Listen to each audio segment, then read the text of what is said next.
Well, welcome everyone to the live reaction show here on the Bet Rivers Network from the app Because We Win team. I'm Steve Wyss. I'm joined by Spanish football handicapper Ruairidh Barlow. How are you doing today, Rory? Yeah, not too bad at all, Steve. Not too bad at all. It's been a busy week in European football, particularly in Spain, as I'm sure you'll be aware. But yeah, looking forward to it, Steve. Yeah, as we are live right now, just going to update you on a few in-running prices. Liverpool-Newcastle, what a game this is. I swear down, I was actually going to advise in-running over 2.25 goals and a red card. And what's literally happened 2-3 minutes before we came on air, Van Dijk got sent off for Liverpool. So Trent Alexander-Arnold should have got a red card early on. So when there's a red card in the game, I'll be honest, I hate betting in running. Because I think it completely changes the dynamics of things. Over 3.5 goals is now the goal line at Bet Rivers, plus 108. To be honest, I wouldn't go either over or under there. I just haven't got a clue how this red card is going to affect the game. We've got to wait and see. So really difficult one. But yeah, Newcastle have played well. Gordon especially has had a good one. We've got a few other games live at the minute. I noticed Barcelona took the lead against Villarreal. It's 2-1 now. There's been goals flowing everywhere, hasn't there, really? Rory, have you been keeping an eye on that game? Yeah, I've been keeping an eye on it. It's been a real back and forth game, I'd say. Don't necessarily take the unders on this one because Villarreal started off very well, created a couple of very early chances that they perhaps maybe should have put away. But Barcelona hit back on the break, two very good goals, and Villarreal pulled one back via set piece. So neither of these defenses look particularly convincing, it has to be said. They're not known for over matches, are they, Barcelona? So for one of their games to already hit over 2.5 after half an hour, that's a bit of a surprise. Occasionally it can happen though. The sort of mad starts in games. So you'd be looking at this point in time. The goal line, I think, is around 5.5. In running, it keeps changing.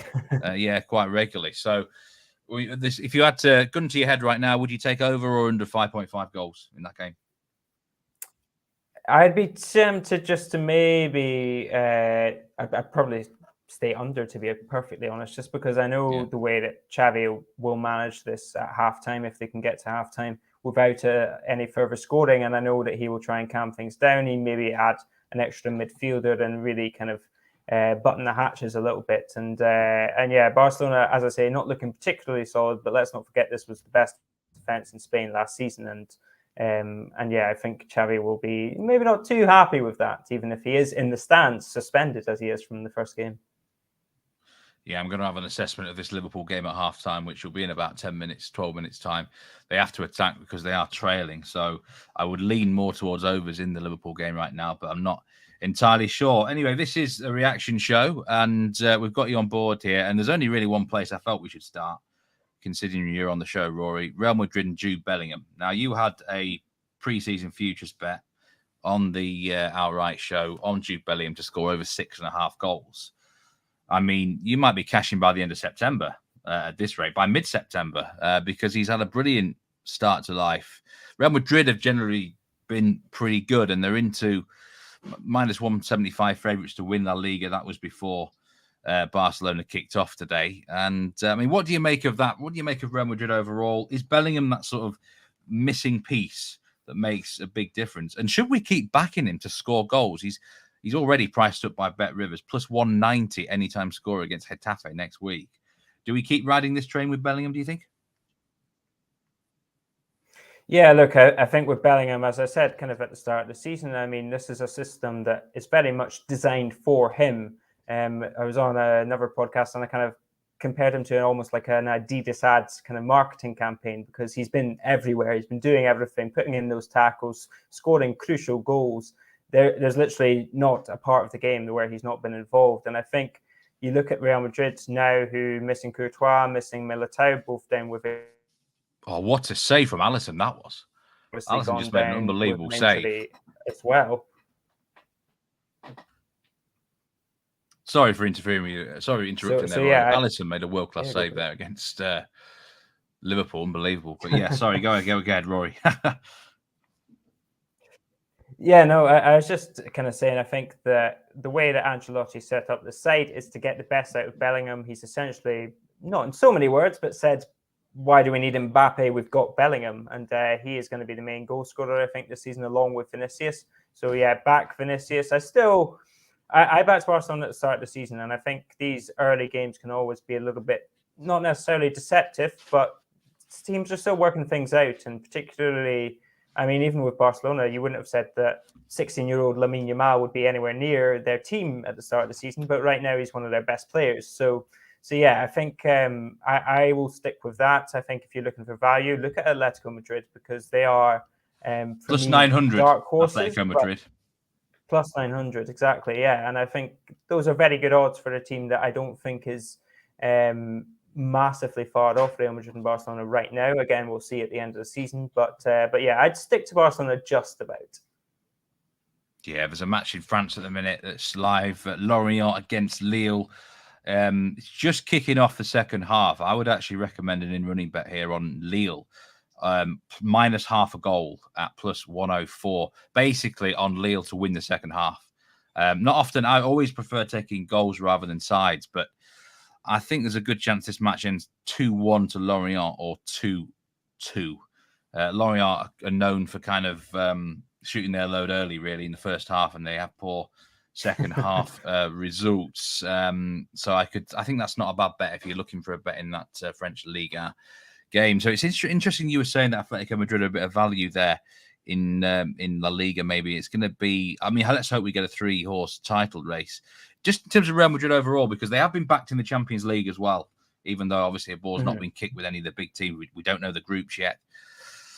But does Bellingham really give them that extra dimension, which puts them, I mean, I know they won a lot of Champions Leagues in recent years. Does it put them right back on the map again as like one of the big favourites for that competition, in your opinion? Listen, I think if they had that striker, if they still had Benzema, I think we could potentially be talking about that, because I mean they've got Joselu now, who's kind of going to be the backup striker there, and I think if you had Benzema kind of fully rested but still able to kind of operate for those big games, and if you had Bellingham kind of behind him adding that extra dimension, as you say, then I'd be a little bit more positive about Real Madrid. But as I say, I think what maybe will go under the radar is that Real Madrid, even though they haven't necessarily been rock solid in the Champions League or in defence generally over the last couple of years, is Militao has been kind of the best defender that they've had, and Courtois has been an absolute saviour for them at the back. I think he's probably the best goalkeeper in the world for me, and perhaps they're, outside of Benzema over the last 2 years, the player that has made the most difference for them. Along with Vinicius, he kind of held their season together at times last season. So yeah, I think those absences really cannot be understated. And you saw it on Friday night against Celta Vigo. Real Madrid get the 1-0 win. Jude Bellingham at your service again. But Kepa Arrizabalaga came and sort of punched this ball, and he gets out of jail with a very kind of soft foul on him. And yeah, he's just not the same quality as Courtois. So I think that'll be a huge miss. And when it comes to these fine margins and it comes to European football, that's where these kind of absences will show. And I think that's why I would maybe stay away from Real Madrid this season. Although, as we know, it's Real Madrid's Champions League. You can never really be too sure. Yeah, you never really can. Thanks for your thoughts on the Real Madrid there, Rory. We are going to talk about several other things in this reaction show. Goal Villarreal. There is Villarreal. 2-2. Yep. 2-2 at La Ceramica. Alexander Sørloth has just tapped into an empty net, and we have a thriller on our hands. Very interesting player, Alexander Sørloth. He seems to move around quite a lot, but he is a handful physically, isn't he, against defenses that can't. I mean, 2-2. Did you? Not many people saw that coming in the first half in that particular game. Sounds like it's getting a bit wild there. It's still 1-0 to Newcastle here in the Premier League. 5 minutes to go until half time. Lille are all over Lorient at the start of the second half in France. I really do like that in running play. Minus half a goal on Lille. I think that's well worth getting on already. Lille bang on top of that. We are going to talk about Liga from yesterday. First win for Luis Enrique. We're going to talk Premier League as well. Maybe a bit of Bundesliga, but just staying in Spain. And this isn't betting related really, but you'd have to be living under a rock, wouldn't you, to be not noticing the scandal that's been going on in Spanish football with Luis Rubiales. It's to do with his actions in the Women's World Cup final last week. Now, this is an unbelievable situation, Rory. I mean, how is it affecting the overall feel of Spanish soccer right now? Because it just seems to be a bit of a dampener. I mean, is it creeping into like all forms? It's not just women's football related, is it? It is a whole big thing now. Yeah, it's been at times nauseating, at times kind of terrifying week in Spanish football, because I think there's a small section of Spanish football that doesn't really understand what's gone wrong, and Rubiales is at the heart of this.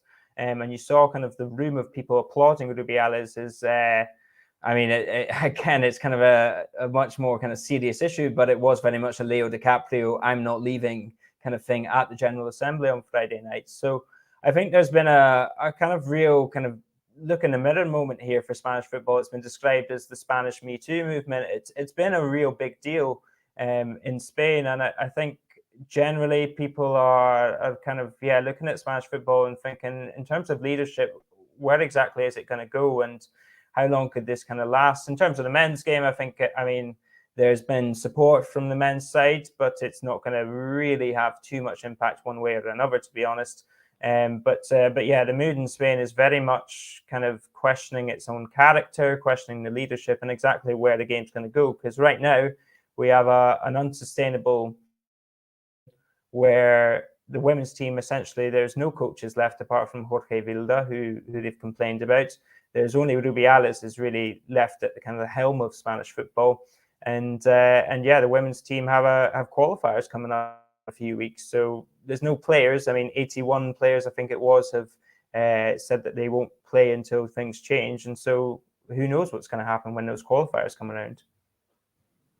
Yeah, it's I mean, it's kind of blown up from nowhere in a way. It can't be forgotten that Spain have just won the Women's World Cup as well, which is obviously a big moment for the country. Might get I've seen this happen before where either a different team, a women's team, or an under certain team wins a tournament, and it can kind of motivate the male team going forward. I don't know, is the Spain national team one worth following perhaps over the next year or two now, just to really show their determination and drive, perhaps, because it was a good moment for Spanish football as well.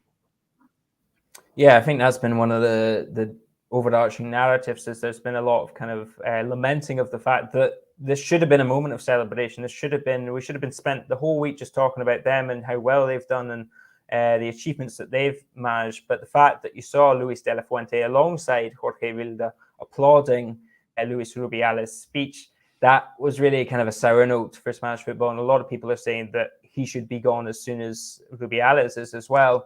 I think Borja Iglesias, who's the Real Betis striker, he's pulled out of national selection until things change as well. He wasn't really followed by anyone in that regard. It's a major problem for Spanish football. And I think rather than kind of inspire the Spanish national team, the presence of De La Fuente, who's very much a Rubiales man, a man who came in for Luis Enrique because he was a company man, even though he's put out a statement saying, I condemn this and it doesn't represent me and stuff. It was 24 hours too late. It was well after the suspension by FIFA. It was after kind of the judgment had been made on Rubiales. And so, I think more of an awkward atmosphere than a kind of motivating one once they come back to the Spanish national team. Yeah, it'll be interesting to see how that situation develops. But moving back to some different footballing matters now. MLS, we don't talk about MLS too often on this show, but Lionel Messi made his debut in Major League Soccer yesterday. Of course, he's been in action in the League's Cup over there and been taking it by storm. What a goal this was. It was a brilliant team move. He was at the heart of it and everything like that. I know people have been betting on Messi anytime scorer the last month or so, sometimes at short prices, but he's been cashing for people. And what's interested me, Inter Miami are now plus 600 to win MLS Cup. They were 50-1 before he arrived, which is an unbelievable difference. If you look at the league table, they are 11 points off the playoffs. They've got games in hand, but I can't believe that they're like the second or third favourites just because of one player. But I mean, obviously, I'm sure, like everyone, you've been following his progress over there, Rory. Do you think it's just simply a case of he's just far too good for MLS? Can one man really take a side from what bottom of the Eastern Conference to winning actually the MLS Cup. I mean, how do you see this one going? Yeah, it's a huge question. I mean, Leo Messi, how can you measure his impact? But it should be said that also Sergio Busquets has come in, Jordi Alba has come in. If you look at Miami's team, it's not necessarily a great team around him, but in kind of Josef Martinez, there's the kind of former amateur footballer in Robert Taylor, who's kind of really come on leaps and bounds alongside Messi. And I think the way that he's inspired everyone around him to have kind of this supreme confidence, it shows you that even if it's not necessarily a great team around him, they believe that they're a great team around him. And if you look, if I was comparing kind of Bellingham to a kind of Adidas marketing kind of thing, an advert basically for Bellingham, comic book figure right now, because he's a superhero. Every time they need anything, he comes up with the goods, and he comes up with it in dramatic fashion. I mean, the pass that he played last night was just incredible. So I think for them to win it all is quite a long odds, but certainly to get to the latter stages, I'd like the odds on that. I'd like the to back Leo Messi on that. And if you look at every single game he's played for Miami so far, goal or assist. So if you're going to back something, it's going to cash for you more times than it's not. Leo Messi to score or assist. There's been a goal in the Lille game. Jonathan David has hit the back of the net. So that would be, if it ended 2-1, that would be a good winner for this in-running advice from me. I wouldn't honestly be surprised if it ended 2-2. And I'd be leaning towards backing the over goals. I think you'll probably get an over 4 goal line at this stage in the game for Lorient at Lille. I think they'll finish really strongly there.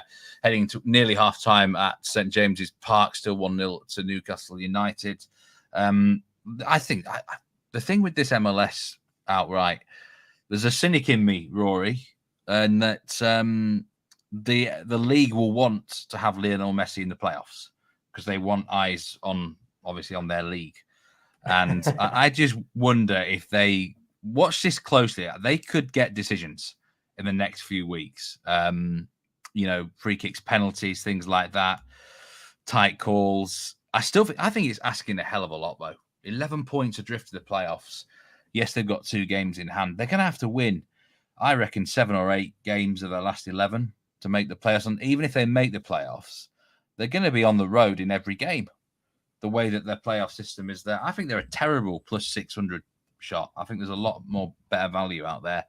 But there's always a bit of a cynic in me that it's about money, it's about ratings, it's about eyes and viewing figures. So then there's also Lionel Messi, isn't it? But probably maybe the greatest player that's ever been played on this planet. So it's interesting. You quite like them if they get in there to actually have a decent run.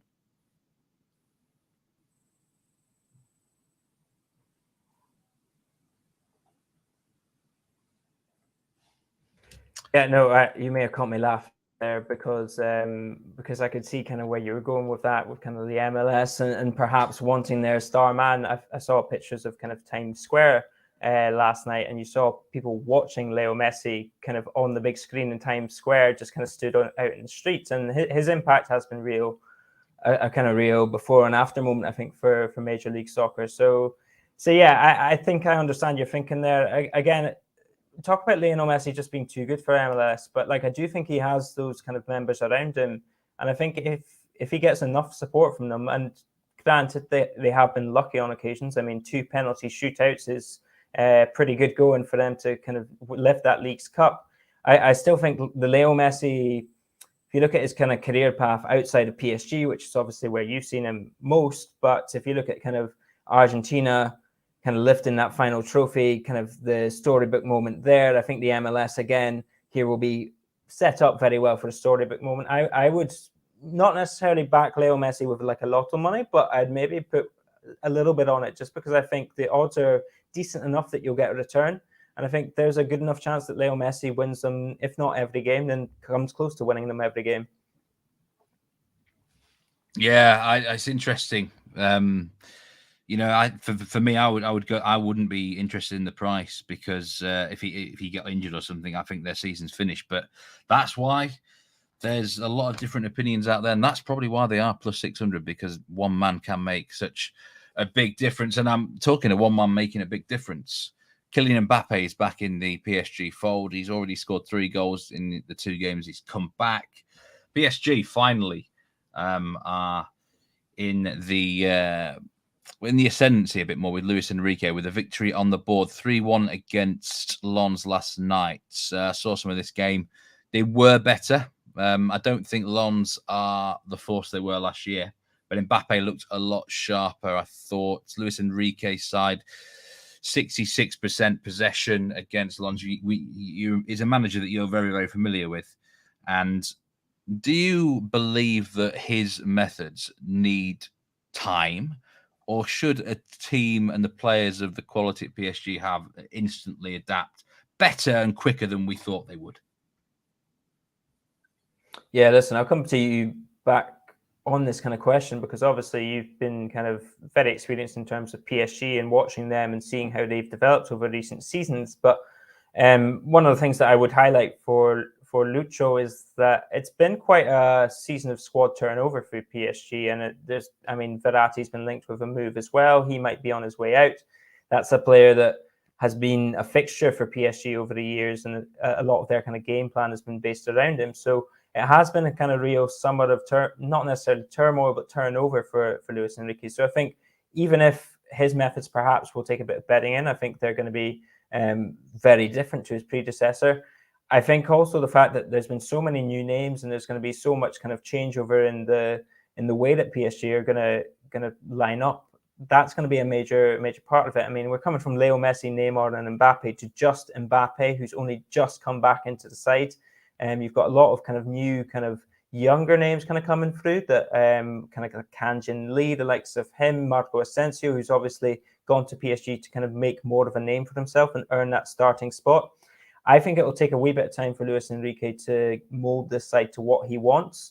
But also we have to be careful with Luis Enrique, because if things do go wrong, or if he feels that he's not getting the backing that he needs from above, he's not a shrinking violet. He's going to go after them, and he's more likely to kind of open these wounds than he is to kind of patch them up for a while. So yeah, I think it's going to be a kind of a judgment call a wee bit into the season as to whether Luis Enrique has what he wants and feels he can be successful, in which case I think it will go very well, because he is a good manager. I think he's a very sort of smart football man as well, and his players tend to really back him once he's in there.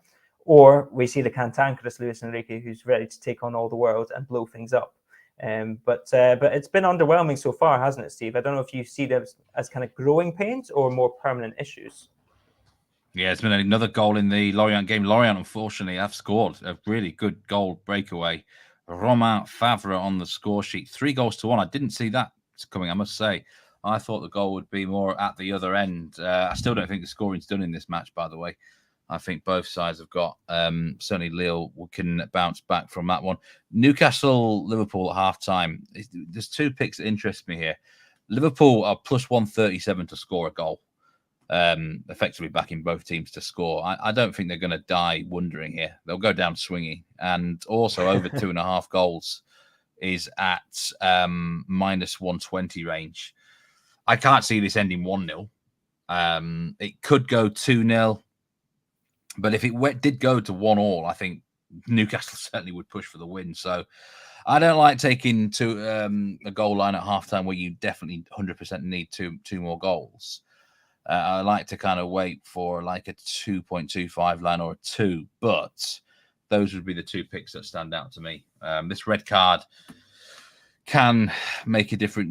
If there's red cards in running, it can lower goal production, but just the way these 2 teams have got egos about them, that's the direction I would head for anyone who is interested in running bet in the Premier League. Do get in the comments if you're watching live. Ask us something if you want. Rory's here, the Liga expert, Spanish football expert. Quiz his mind about a few matters.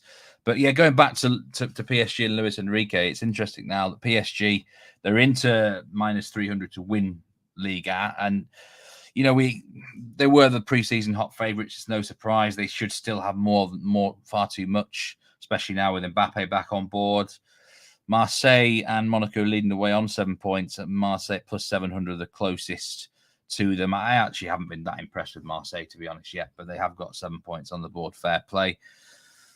PSG do need, I think, a bit of time under this system. I actually didn't expect it because they've been such a dominant side over the last few years. But I feel like this Luis Enrique is just a little bit more.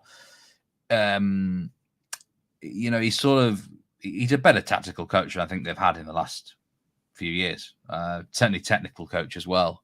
So it's little intricacies. It's not just about passing, saying, you're going to have 75% possession. It's the type of passes that he's looking for in the team. So it is growing pains. I think by the time, I guess the idea is that come the second half of the season, that they're in the mixer in the Champions League, and that makes a difference for them. So it's tricky, isn't it? Yeah, absolutely. Yeah, and just on that kind of, I think a lot of people maybe get drawn into maybe Luis Enrique being Spanish manager, and the way they went out against Morocco in the World Cup was kind of death by a thousand cuts, except there was no death for Morocco. It was Spain's ends that they met. That's very much not the sort of manager that Luis Enrique looks to be. If you look at his treble winning side with Barcelona, there was a lot of kind of factors in that side from Pep Guardiola's side as well, but it was a very vertical side with Neymar, with Luis Suarez, with Leo Messi kind of going back and forth, and they were kind of like almost like a basketball kind of three-man weave going up the field at times on the counter-attack. With PSG, I think he'll look for more control because he doesn't have those killer elements at the top end apart from Mbappe. But I think what stands out in Spanish football, at least, is that Luis Enrique is a manager that likes a lot of pace in the game. He likes things to go fast, and he likes those vertical passes. He doesn't want his teams to be playing kind of horizontal football back and forth necessarily, just looking for that opening. So even if that's something that's been very present in PSG's opening games, I think that's something that Lucho will try and coach out of them. He'll try and say, make that pass, make that run, and he'll try and get them to be a lot more vertical as time goes on.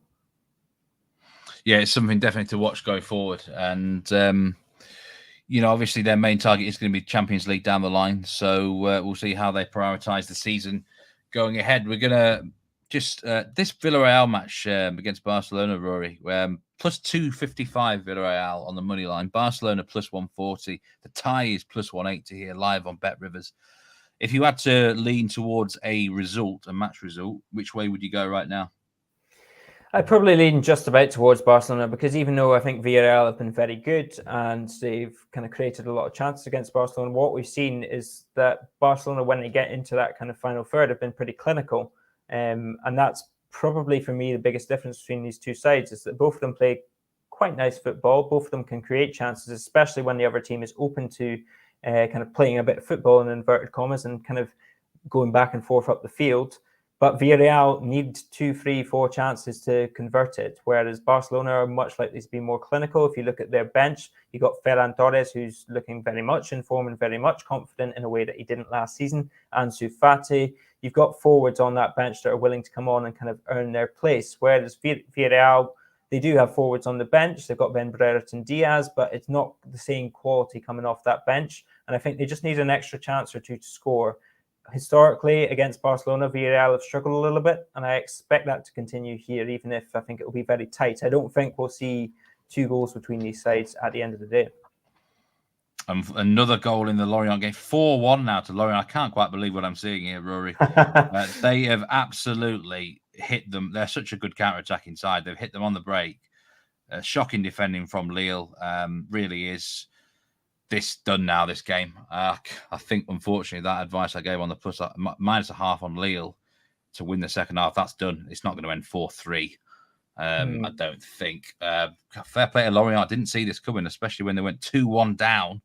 But just shows you, if you keep that threat on the counter-attack, you're always going to do well in soccer. Let's move on to Premier League. Couple of big results yesterday that kind of have affected the markets a bit. And we'll start with Arsenal. Arsenal drew against Fulham yesterday. A big shock this. They were, I think, nearly a -2 Asian handicap favourite for Arsenal in this game. And, for them not to even win the match, especially against 10 men, was a bit of a surprise. And they have been a bit flaky, I think, to start the season off. Arsenal out to plus 600 now to win the Premier League. That was before a ball was kicked today. I mean, I don't know how much you follow the Premier League, Rory, but in terms of Arsenal, obviously a big worldwide name. Are they the sort of team you think can rebound from that? Have you seen much of them? Yeah, I actually watched Match of the Day last night, sort of in preparation, but mostly out of just kind of general interest. But yeah, Arsenal, the way they look to me is that it's a side that have goals in them, but they're always liable to concede just because of Arteta's kind of the way he goes about it. And if you look at the contrast with Manchester City, the question is always, can they keep that pace with Manchester City? I look at the way that City have kind of strengthened in terms of bringing in Josko Gvardiol, and I think that just makes their defence so much better than Arsenal's. If I compare the two kind of side by side, man for man, I like City's a lot better. So even if I think Arsenal, I'd say, are good kind of money to come second, I just can't see them overturning City because they keep the pace, and eventually City will fall. But this season, I mean, you bring in Guardiola. I mean, you've not really lost much apart from kind of Gundogan, and Cancelo's going to go, but he's not really lost. They lost him kind of midway through last season. I just think City are so far ahead that even if Arsenal run them closer again, I mean, let's not forget that City were off the pace for quite a while last season, and they still ended up winning it by a bit of a distance. I just can't see anyone apart from City, even if Arsenal, I think, probably for me, the second best team in the Premier League as a kind of outside perspective. Philip Tyler's just asked, "What's a good website for shot stats?" I've linked something there. Opta, that's the place to go. Opta's your Bible, especially if you're betting on shots and shots on target. Nearly every bookie out there, in fact, all of them, that is what they register their results on. So if Opta say it's a shot, it's a shot. If Opta say it's not a shot, it's not a shot. We are in the hands of someone who is analysing matches, working for Opta, basically. Think of all those, stats bets that you take. So that's how to do there, Philip. Thanks for joining in. And where was I? Yes, on Arsenal plus 600. Would that interest you to win the Premier League at all, Rory, or not? Not particularly for me, just because I think, as I say, City are, with the short favourites, but I just can't see past them. I mean, as I say, where are the flaws in this side? Where are they going to fall down? I mean, only I think a kind of real kind of flop or a drop off from City is going to bring them back into the title race. You've still got Erling Haaland, who's obviously producing wonders for them. And one of the things that Pep Guardiola is, for me, not necessarily perfected, but he's as good as anyone in the game, is renewing his side and giving them kind of different aspects. Whereas perhaps early in his career, again, at sort of Bayern or at Barcelona, perhaps he kind of stuck to plan A a lot more, whereas now he has plan A, B, C, D, and probably as well. He's got a lot of kind of differentiations of what he wants to do. Yeah, and moving now into the top four race, Spurs, they're the big shortening price over the weekend, now into plus 200 for a top four finish. I mean, are they to be taken seriously, do you think, Rory? I mean, Ange Postecoglou, I remember when Celtic brought him in as manager, people were laughing, really. They didn't think he was a good choice for Celtic. And, at that point, I think, was it Gerrard was in charge of Rangers, and it looked like Rangers were maybe heading into a new era. But he did very well at Celtic domestically. I think in Europe he was found wanting a bit. And now, moved to Spurs. Again, quite a few, not laughing, but there's like, they've kind of settled for, again, third or fourth choice. At one point, I mean, he was linked with Leeds. If we'd stayed in the Premier League, there was someone saying, would we want him? That's sort of the level I think more we're expecting him to move towards in the Premier League. Spurs now, I mean, they've done well the last two weeks. Couple of 2-0 wins. His football is starting to catch the eye. What do you make? Plus 200. Is that some value, do you think, for Tottenham Hotspur in the top four? They haven't got too many, they haven't got Champions League distractions this year, and they've started pretty well. Yeah, they have started well. I think for me, the big battle is between Chelsea and Spurs for that kind of top four, with Manchester United kind of sticking their nose in, because I think, I obviously being Scottish, I've got quite a lot of kind of experience, or I've seen a lot of Postecoglou in action, and I've seen a lot of him in press conferences and whatnot, and he's a character. And I think what Spurs thought they were getting in Antonio Conte and Jose Mourinho, who I think went to Spurs as a sort of stopgap job, something that they maybe wanted to go to, but when things started going wrong at Spurs, they maybe thought that perhaps it was below their station, rightly or wrongly. Spurs fans don't come at me too hard. But Postecoglou, this is kind of a next step for him, and he's going to have everything to prove for himself. He's not afraid of that kind of conflict, and he's not afraid of kind of barking out against somebody or really kind of taking someone to task in order to prove his point. So I think Spurs have now got what they thought they were getting in Mourinho and Conte, and somebody that's going to really kind of inspire his players and create that kind of siege mentality.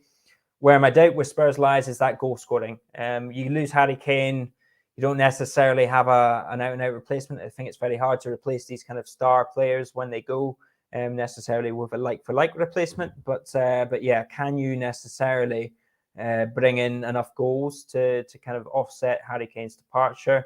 That's the big question. I think if you like that, I think if you think that Postecoglou can coach around that, if you think that Spurs have enough kind of firepower in their side without him, then 100% back it. Because I think in terms of a team, as a pure kind of overall balanced unit, I think Spurs will be amongst the top 4 teams in England this season. It's just whether they have that kind of firepower and that effectiveness in the box, which ultimately decides football matches.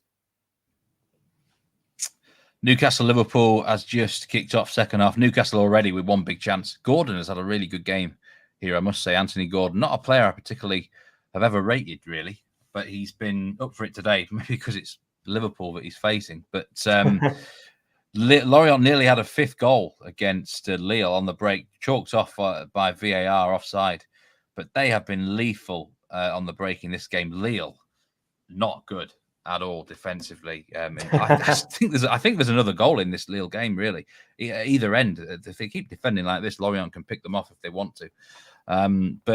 Yeah, I tell you who's impressed me for Spurs is Destiny Udogie at the left, the new left back. I think he looks like a terrific signing for them. But I think plus 200 does interest me. It's the second week in a row. We had Daniele Fischer-Keller on the show last week. We were talking about Man United, and they drifted to plus 125 for a top 4 spot. Well, I think we both agreed that they were a bit of value last week. This week, I think Spurs are maybe a bit of value. It's going to be an evolving race, though, isn't it? Because Chelsea are obviously in the mixer as well. Liverpool were no bankers to be in the top 4. Everyone's kind of presuming that Arsenal and City are a banker to be in the top 4. I mean, for me, only City are out of those teams. Something can always go wrong with other sides, especially when the Champions League starts up. But yeah, plus 200 on Spurs you can get for a top 4 finish. Interesting one. We will talk about the bottom of the table as well before we go today. Big result yesterday. Everton 0, Wolves 1. No real surprise. Nigel Seeley tipped the under 2.5 goal in the Premier League show. And I think the only shock was it didn't end 0-0. It was a very, very late goal. Everton look terrible, don't they? Winless, goalless, plus 150 now to go down. I think that's a big price from what I've seen so far. Sean Dyche does have a decent record keeping sides up, but I think that's only that price because the books are presuming that Luton and Sheffield United are guaranteed to be gone, which they may well be. But just say one of them teams started to pick up form, I think suddenly plus 150 on Everton. I mean, geez, they just look so toothless right now, Roy. Yeah, Everton, I think Everton's fans will be the first to tell you that they are not a well-run club right now and that they're not necessarily investing in the right places. And I think Sean Dyche, I think he's the saving grace for this. I think if you look at his record with Burnley, that's the one thing that I would kind of cling to. I think I'd probably just about back Everton to stay up personally. But yeah, I think the fact that Dyche is there is the only thing I'm really hanging on to as kind of a positive in their kind of books. I'm with you. That it's the Dyche thing. You always think, Sean Dyche side isn't going to get relegated. I even felt that year when Burnley sacked him, if they'd actually kept Dyche, we never know what would have happened. Maybe he would have kept them up. Maybe he wouldn't have. But he does have that. I think he's got his work cut out because I don't know where their goals are coming from. Conversely, now Wolves have drifted to plus 300 to be relegated. Now I've seen this happen before on the back of one win. I mean, who have they just beaten? They've just beaten a really, really poor team who can't score goals. Suddenly now Wolves are seen as, they're going to be all right. I'm not sure about that. I mean, I'm sure you've seen this before where odds drift on outrights. how seriously do you take one result, Roy? Are you the sort of bettor who is an instant reaction, or do you think of that full long-term picture? I think it's hard at times. I think if you are witnessing something yourself and you see just how bad or well something's gone, then that can really shift your opinion. But generally, my kind of view is that I will stick to whatever it is until about kind of October, November. Now, October, November, that's the time when teams have kind of really kind of come together or not. And you can kind of see where they're going to go. I think those early kind of months, it's really up in the air. And I think you see, especially, we're doing these things at the start of the season. We're doing these predictions at the start of the season. Generally, we're working with kind of 3-4 weeks off in the transfer window as well. And so you could have a big move on the last day that could completely change things. I mean, say Harry Kane had gone on the last day from Spurs, it'd be a completely different conversation for them. So it is difficult. Until I kind of dip my toes into perhaps changing. Yeah, it's a strong. I'll tell you what, Newcastle have come out at the start of the second half really strong. They're in the mood. They're not just going to settle for a 1-0 win here for me. As soon as that goal line gets to 2.25, I wouldn't hesitate to strike. I can't see it ending 1-0. I just can't. Both teams will have to have a go, and Newcastle, I think, want to make a statement here. That would be my advice in running. We're going to touch, just before we go, the Bundesliga. Harry Kane has scored today for Bayern Munich. They're 2-0 up currently against Augsburg. I mean, that's just shooting practice, really, isn't it, against teams like that? Although Augsburg actually did outshoot Bayern in the first half, 8-6, although nothing on target there. Really, at the minute, the big sort of storylines are Union Berlin, who've had a couple of strong victories. Not a team I actually rate much. They often overachieve their expected goals at both ends. I don't know what it is. What is it about? There's occasionally teams like this who do it. And I can't fathom how metrically they actually manage to get these results. But they have had a couple of good wins there. Dortmund, I know they've been costing bettors in the first couple of rounds. Just one goal again for them, this time against Bochum. Only 4 points on the board. Bundesliga, I know it's not your sort of place there, Roy, but Harry Kane, I mean, how many goals is he going to rack up there if he stays fit domestically? Will they rest him because of Champions League?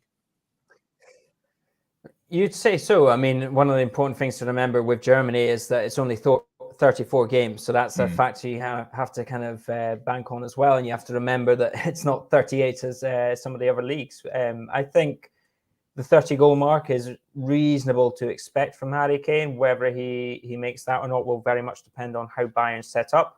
But yeah, they've got what they didn't have last season in Robert Lewandowski, which is somebody who scores goals that they shouldn't score. Somebody that puts away chances that nobody else really does because they don't have that instinct. So yeah, I think for Harry Kane, it's going to be a very successful season in the Bundesliga, certainly. And where I kind of what interests me most is that Union Berlin, as you were talking about. Generally, I think these teams that have those kind of brilliant seasons that go very far, they tend to take a step back because other sides are working them out. And generally that happens over the course of a season as well, but other sides tend to work them out. I think the sweet spot that they hit is liable to change. I mean, no side stays the same from week to week, but over the course of a season, from one season to the next, that kind of atmosphere will have been so perfect at the start. And once they have higher expectations, these things kind of change a little bit.